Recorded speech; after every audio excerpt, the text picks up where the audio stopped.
أعوذ بالله من الشيطان الرجيم بسم الله الرحمن الرحيم ألف لام را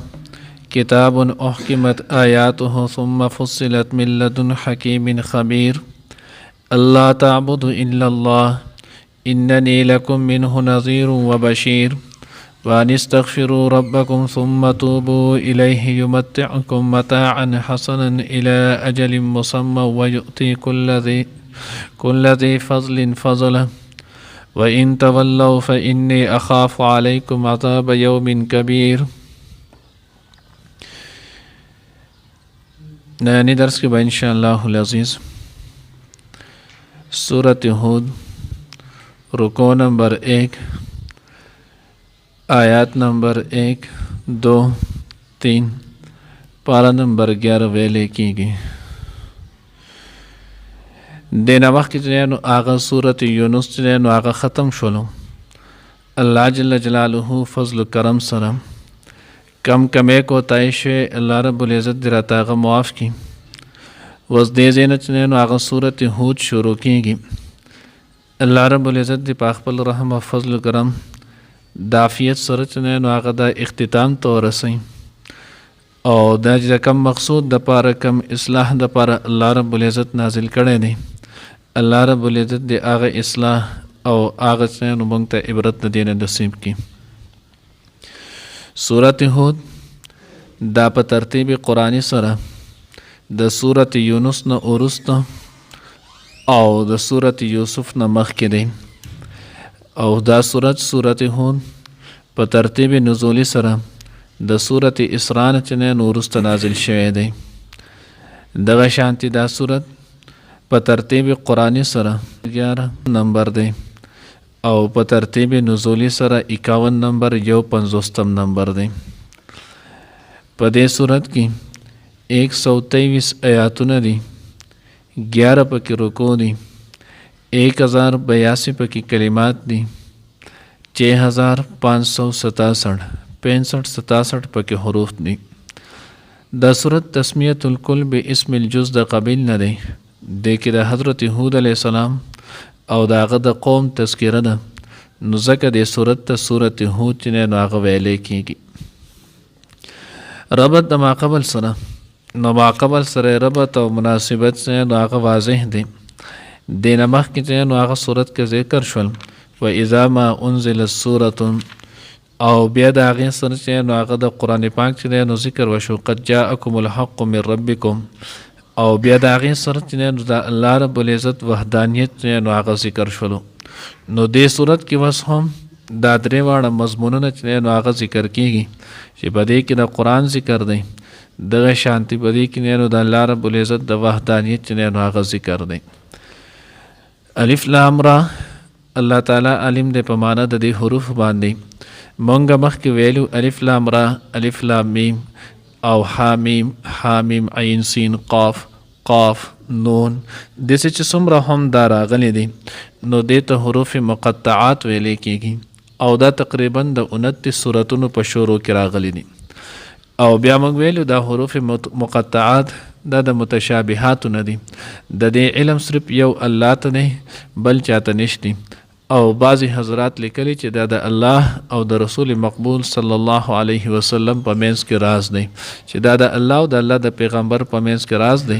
चाहता नूर ददी माना न मालूम आसान फ़हम माना ददी दा कोलेशी अलिफ लाम रा अल्लाह आलम बिमुरादिही च अल्लाह ताला ददे प मुराद बांधे खपुहा दे अल्लाह त पतर चने आगदा किताब ददे हुरूफ चने आग मकसद दे ददे मकसद बांधे सिर्फ यौ द अल्लाह ज़ात पुआ दे। किताबुन उहकिमत आयातुहु सुम्मा फुस्सिलत मिन लदुन हकीमिन खबीर नो देखिए द कुरान चने आगद व सिफत ज़िक्र फल दे आयत की अल्लाह वही किताबुन दादा से किताब दे उहकिमत आयातुहु च ददे आयातुन चने आग मजबूत करेशी और महकम करेशी दी वस जैन आग दा पदव मानो बाने दे यौ द अहकाम न दे दावे लेकी की चने आग मजबूती सरम नो दा कलाम दासी कलाम दे च दा बिल्कुल महकम किताब दे पदे बांधे ब नसख चने आगा नाराज़ी बल किताब दा किताब मनसूख कोले नशी لکه څنګه چې دې نه مخکې تورات و انجیل و زبور ولو د الله کلام ولو، خو د قرآن پاک سره د هغه چې نو منسوخ شول، د هغې حکم چې نو هغه ختم شولو. اوس دا کتاب نو دا داسې کتاب دی احکمت چې دا محکم کړی شوی دی، د دې کتاب دا محکم دی، په دې بل کتاب چې نو هغه دا منسوخ کولی نشي. دویم معنی چې نو احکمت دې چې نو هغه محکم کړی شوی، نو د دې معنی دا دی چې د دې کتاب کې د هر شي چې نو هغه په ښکلې اعلی طریقې سره احکام چې نو هغه ذکر شوي، حلال پکې هم ذکر کړی شي، حرام پکې هم ذکر کړی شي، قیامت پکې هم ذکر کړی شي، د الله وحدانیت چې دی نو هغه پکې هم ذکر کړی شوي دي. دې کې تمام اوامر او نواهی ټول احکامات چې دی نو هغه په دې کې دي. آیاته ثم فصلت من لدن، بیا د دې تفصیل چې دی نو هغه کړی شوی دی. تفصیل نو دا چې دی نو هغه د فصل نه دی، او فصل ویلی کېږي جداوالي ته. عام خلک کتاب لیکي نو په هغې کې فصلونه ورکړي. فصل لکه مثال په دور کې فقه کې کتاب سړی لیکي نو هغه فصل فی الاستنجاء، فصل فی سنن الوضوء، فصل فی فرائض الوضوء، نو د هر یو شیز دپاره جدا جدا فصل چې دی نو هغه ذکر کوي. قرآن کې الله نو الله وی فصلت، یو معنی چې دی نو دا جدا کړی شي، دې کې حلال جدا دي، حرام پکې جدا دي، واقعات پکې جدا دي، قصص پکې جدا دي، قیامت پکې ذکر جدا دی، جنت ذکر پکې جدا دی، جهنم ذکر پکې جدا دی. د دې چې نو هغه دا ټول کې نو هغه جدا شوي دي. او یا د تفصیل نه دی، نو د دې د هر یو آیت د هر یو مضمون په هغې کې نو هغه قرآن پاک کې الله پاک نو هغې تفصیل ذکر کړی دی. اوس دا تفصیل د چا د طرف نه دی؟ من لدن حکیم خبیر، د الله د طرف نه چې هغه یو صفت حکیم دی او دویم صفت خبیر دی. یعنی الله چې په دې کې کم کارونه کمی خبرې ذکر کړي نو الله د حکمت خاوند دی. نو چې الله پاک څنګه کړي نو د هغه د خپل حکمت تحت کړي، او د الله د حکمت څوک احاطه نشي کولی. څوک د الله د حکمت نه نو د هغې علم د هغه نشي کولی، احاطه یې نشي کولی. لکه قرآن الله رب العزت نو هغه لوح محفوظ ته دا په یوه شپه کې نو هغه لیلة القدر کې نازل کړو. بیا د خلکو د متن نو هغه مناسبت سره 23 سال زمانه کې نو الله پاک په خپل پیغمبر باندې وقتاً فوقتاً نو هغه بیا د وخت مناسبت سره نو هغه لږ لږ را لیکلی دی، د پاره د دې چې خلک یاد هم ښه کړي، پوه پې هم شي، عمل چې نو هغه پې هم وکړي. نو بیا دا کړی دی. نو ځکه وایي من لدن حکیم، د الله د طرفه چې د هغه حکمت والا دی، هر کار کې د الله پاک چې نو هغه حکمت موجود وي. خبیر، الله پاک چې نو هغه خبردار ذات د طرفه دی، نو الله ته دا ټول هر څه معلوم دی. نو د الله پاک ته علم او الله پاک په هغې خبر ولو، نو چې کله الله ته علم او الله په خبر و، نو چې د کم خبرې د کم ځای کم مناسبت سره راتلی شو، نو الله رب العزت د هغې مطابق چې نو هغه څه کړی د هغې ذکر کړی دی. الله تعبد الا الله،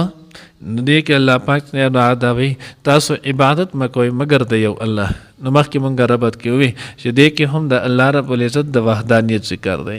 او دا د هر پیغمبر چې نو هغه وکتلی شي، نو د هر پیغمبر د ټولو نه وړاندې نو هغه سبق سوي د الله وحدانیت. یا قوم اعبدوا الله، یا قوم وحد الله، ای قوم تاسو د الله عبادت کوئ، د الله توحید نو هغه زده. دغه وجه ده چې تر مسلم شریف چې نو هغه جلد اول کتاب الایمان چې نو هغه روایت د مفهوم دا دی چې کم سړی چې نو هغه وړاندې خبره لا اله الا الله محمد رسول الله، وړاندې کلمه چې نو هغه د خولې نه دا وختله،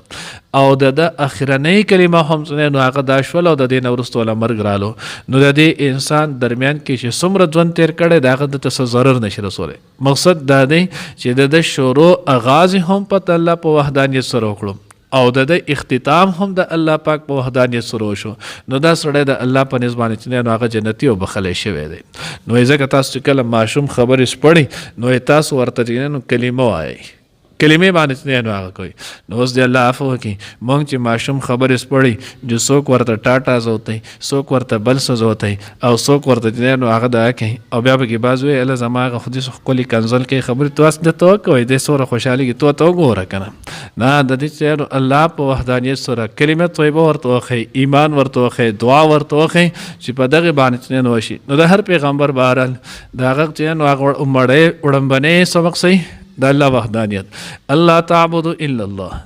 اننی لکم منه نظیر، زه ستاسو دپاره د هغې الله د طرف نه چې نو هغه یرونکی وبشیر او زیری ورکوونکی. اوس یرونکی نظیر دا یرونکی ته ویلی کېږي، مخکې مونږ وضاحت کړو، خو دا هغې یرونکی ته نه ویلی کېږي، هغې یرې ته نه ویلی کېږي چې کومه یره د سړي چې نو هغه په تور د نفرت سره وي. لکه خلک د سپین هم یریږي، د شر مخ نه هم یریږي، د بل داسې چې نو هغه خطرناک ډراونه شیز نه خلک یریږي، خو د هغې یره چې نو هغه د قشن د هغې ته نظیر نشي ویلی. آیت نظیر انذار چې نو هغه نشي ویلی. نظیر هغې یرونکي ته ویلی کېږي چې هغه سره د شفقت سړی چې نو هغه یری. نظیر هغې یرونکي ته ویلی کېږي چې د هغه د شفقت سره لکه پلار چې نو هغه بچی یری د یو خبرې نه یو کار نه منع کوي، نو د ده سره شفقت وي،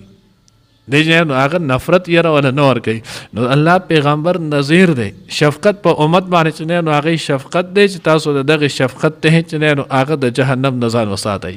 وبشیر او زیری ورکوونکی، یعنی څوک چې په الله په وحدانیت رالو، د الله عبادت یې وکړلو، د الله رب العزت احکامات یې په ځای راوړل، نو د هغه سړي دپاره زه د جنت چې نو هغه خوشخبري اورم، زه د هغه چې نو هغه د جنت خوشخبري او د هغې زیری چې نو هغه ورکوم.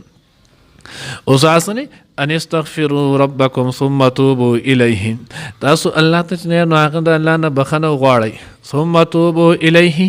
او بیا دغه الله طرف ته نو هغه رجوع وکئ، توبه وکئ. او سوال نو هغه دا پیدا کیږي چې استغفار خو هم توبه ته ویل کیږي. استغفار معنی د خپل ګناه باندې نو هغه د خپل ګناه بخنه غوښتل، او توبه هم دې ته ویل کېږي چې سړی د خپل ګناه چې نو هغه توبه وباسي، د هغې معافي الله پاک نه سړی وغواړي. نو دې آیات کې الله رب العزت دا دواړه ذکر کړل، ان استغفروا ربکم ثم توبوا الیه، الله ته استغفار وکړئ بیا د هغې نه وروسته توبه وباسئ. نو دې څه مقصد؟ نو دې مقصد دا دی ان استغفروا یو معنی چې نو هغه صاحب د جلالین کړي ده، ان استغفروا ربکم من الکفر، ای تاسو الله ته توبه وباسئ د کفر او د شرک نه، ثم توبوا او بیا الله ته توبه وباسئ، ثم توبوا عن سائر المعاصي، بیا د هغې نه وروسته چې څومره ګناهونه دي د هغې ټولو ګناهونه چې نو الله پاک ته توبه وباسئ. او دویمه معنی چې نو هغه معرف القرآن او د تفسیر خازن چې نو هغه یې کړې ده، د هغوی دویمه معنی چې نو هغې دا کړې ده ان استغفروا ربکم، تاسو چې نو هغه الله پاک نه استغفار وغواړئ، توبه وباسئ، الله نه بخنه وغواړئ د خپل ماضي په ګناهونو باندې. ستاسو نه چې ماضی کې کم ګناهونه شوي دي، نو د هغې ماضی په ګناهونو باندې الله پاک نه چې نو بخنه وغواړئ. ثم توبوا الیه او بیا په مستقبل کې چې نو هغه پر روان دور کې د الله رب العزت نه چې تاسو د ګناهونو کومه بخنه وغوښتله په دقې باندې قایم اوسېږئ، بیا الله ته چې نو هغه دغه ګناه باندې خپل پوخ عزم وکړي چې زما د دغې ګناه نه توبه ده او زه به دوباره چې نو هغه بیا دغه ګناه نه کوم. معرف القرآن کې چې نو هغې لیکلی دي، وایي کم کس چې ګناه کوي او د توبه وباسي دا سړی چې نو هغه دروغجن دی. کم سړی چې ګناه کوي او د توبه وباسي دا سړی چې نو هغه دروغجن دی، ځکه د ګناه خو الله پاک وایي ثم توبوا الیه، بیا به چې نو هغه په مستقبل کې ستا د دغې ګناه دپاره به پوخ عزم وي چې زه به دا بیا نه کوم. نو چې کله ته اوس ګناه کوې او وایې چې توبه مې ده، نو دا دروغ دی، دا چې نو هغه توبه دا نه ده. یمتعکم متاعا حسنا، نو چې توبه سړی وباسي جوسي چل به وشي، استغفار بخنه وغواړي په ماضی باندې او په مستقبل کې چې نو هغه څه چل وکړي د دغې توبې باندې پوخ عزم وکړي، قایم اوسېږي، نو څه پیدا به وشي؟ الله وایي یمتعکم متاعا حسنا، الله به تاسو له فایده درکړي، فایده چې نو هغه ښکلي. اوس پیدا ښکلي چې نو هغه څه ده؟ نو یو فایده یو معنی چې نو هغه یې کړې ده، وایي چې متاعا حسنا نه مراد دا نه چې الله پاک به د دنیا ښکلی ژوند چې نو هغه درکړي. دنیا الله پاک به د ښکلی ژوند چې نو هغه درکړي. بله شپه هم ختم کې ویلو مخکې 16 سپاره کې بیا راشي، نو په هغې کې الله پاک وایي چې نو موږ به حیاتا طیبه چې نو هغه ورکو، او حیاتا طیبه دې ته ویلی کېږي چې سړی به د دنیا ژوند هم د راحت او د خوشحالۍ او د آخرت ژوند چې نو هغه به هم د راحت او د خوشحالۍ. او دویمه معنی چې نو هغه د متاعا حسنه، چې دنیا کې به هم د عفت او د عزت ونی، او هلته د آخرت کې به الله پاک چې نو هغه جنت ورکړي، دینه چې نو الله پاک به ولا جنت ورکړي. اوس خازن کې دلته یو ورکوټه شانتي سوال چې نو هغې نقل کړی دی، هغوی چې کله انسان ته الله پاک د توبه کوي استغفار کوي په دې قائم اوسېږي نو چې بیا به الله پاک د انسان له د دنیا ښکلی ژوند ورکوي حیاتا طیبه به ښکلی چې نو هغه د آرام ژوند به او د فراخۍ رزق به بے تکلف رزق چې نو هغه ته میلایږي نو هلته خو حدیث مبارکه کې د الله پیغمبر فرمای چې الدنیا سجن المؤمن و جنت الکافر دنیا دا د مسلمان د پاره جیل خانه ده او د کافر د پاره جنت نه او دلته الله پاک په آیات کې وایي کده توبه وباسه اعمال صالحه باندې ژوند تیری نو الله بوله د دنیا ژوند چې نو هغه خسته او خپل کی او دا لازمی خبر ده چې جیل ژوند چې نو هغه خپل او خسته نه نو د دې حدیث او د آیات په منځ کې خو نو هغه تعارض راځي نو بیا د هغې په خپله چې نو هغه حل کړی جواب یې ورکړی دی نو هغه جواب کې نو هغه بیا دا وایي د کله چې نو هغه په آخرت په کتلو په اعتبار سره وایي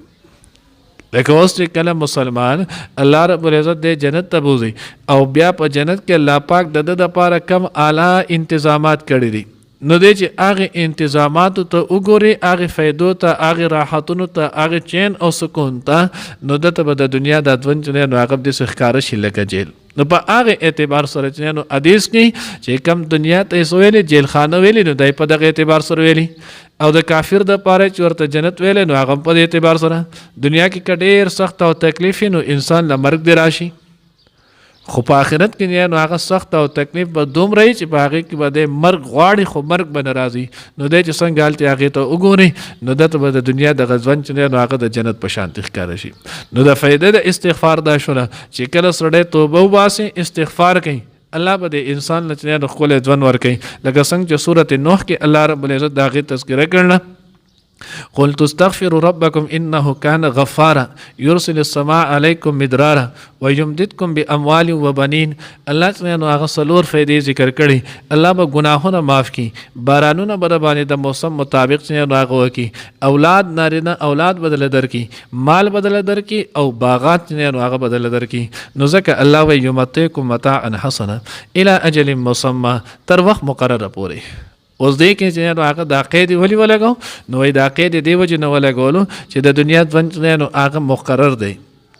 نو په دنیا کې به د کمې پورې چې دی ژوند دی وي نو دغه د آرام ژوند به وي او په آخرت کې بیا نو هغه د هغې دپاره څه وخت مقرر شته نه جو همیشه دپاره به نو هغه متاع حسنه کې ښکلي ژوند کې ويؤتي كل ذي فضل فضله او الله ورکوي هر د فضل خاوند لچنه نو هغه فضل نو دا تفاسیر کې لیکلي اولنی فضل نه مراد نو عمل صالح دی او دویم فضل نه مراد نو د هغې جواب د هغې ثواب او د هغې نو بدله ده نو اولنی هر الله پاک به ورکي هر ذی فضل له هر عمل صالح کون کې لره چې دنیا کې ښه عمل ورکو فضله د دغه عمل چې نو هغه بدله چې هغه جنت دی و ان تولوا فاني اخاف عليكم واستاذ د دور بیان وشولو چې د الله عبادت کوي زه د الله طرف نذیر او بشیر یم استغفار کوي پاغي بیت الله پاک متاع حسنه چې نو هغه درکې الله پاک د هر عمل کون کې د اغلب داغي بهتر چې نو سله ور کوي د دې ټول وضاحت باوجود کده بیا مخواړو روګردانی وکړو دغه اعمال صالحه نه اختیاري نو د بیا نه حاصل فإني اخاف عليكم زيريګم بیا پتا سو باندې عذاب یوم کبیر د ورځې د عذاب لوینه اوس لوی ورته ویلي نو دوه اعتبار سره یو نو هغه د ټیم د وجنه زکه چې نو دنیا ګن ورځ نو هغه 12-24 غنټې شپه ورځ نه کله 16 غنټې شي کله 13 شي کله 14 شي کله 15 شي د آخرت یو ورځ نو هغه به کم از کم زر کال چې نو هغه نو ځکه وی چې عذاب یوم کبیر